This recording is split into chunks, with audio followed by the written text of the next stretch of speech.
The way we see this competition, we only have two options. Either we win or the opponent lose.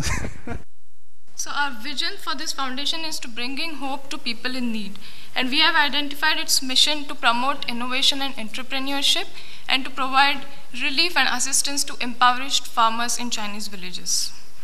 And we'll also carry out several activities to enhance CSR awareness in China.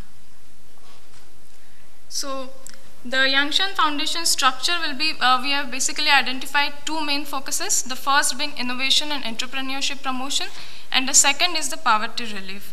And we are going to use 10% of the 100 million fund every year so that we have spread it over 10 years. And the breakdown is we'll use 40% each for our two main focuses, followed by 15% for other charity activities and 5% for the administration. So what do we mean by innovation and entrepreneurship promotion? Investing in people, ideas, and projects that will bring continuous improvements in a sustainable manner. And how do we want to format it is that we'll have annual business plan competition for students who are entrepreneurial and who want to start up their own firms. And then whoever are the winners in this competition will provide them the initial investment to start their own firms.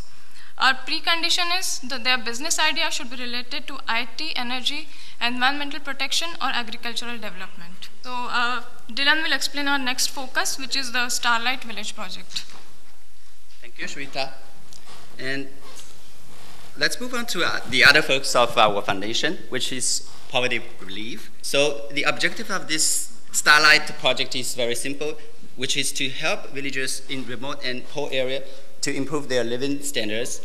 So this is a rough structure of this project. We first need to identify the target villages, and we will try to establish certain long-term pair relationship with the villager by, we will call it Starlight Village, Yangshan Starlight Village, and we will then next step will of course be identify specific projects that can help the local villagers and implement it. And we will also have, of course, we'll have periodical evaluation and review to make sure that the projects are going well. What about the organization or resources that are required? The resources part, first, as we said, we are going to have a partnership with universities to promote this. First of all, students should know that there is this kind of competition where they can get startup fund for their initiatives and their idea. The second thing, we are going to hire the panel of experts who are who will evaluate all these plans based on their innovativeness, their feasibility, etc. I have two questions. It seems, since you have two business or whatever endeavors, and how that's the link, how do you link one entrepreneur education supporting fundings versus the things you really want to do is to, reduce poverty and supporting the efforts over there. I don't see clearly the link. So one is just the source of a funding, or you want to have through these programs be more entrepreneurial, into the as a way of solutions.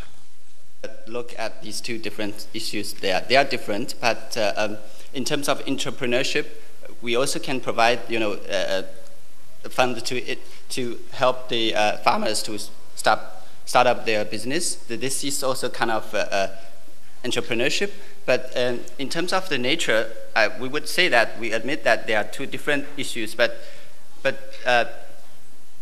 this is. If you see our business ideas for the business plan competition, we also have some ideas. If we are having some product or some ideas for agricultural benefit, then also we are going to give them the startup fund. So this we believe will help the farmers in some way or the other.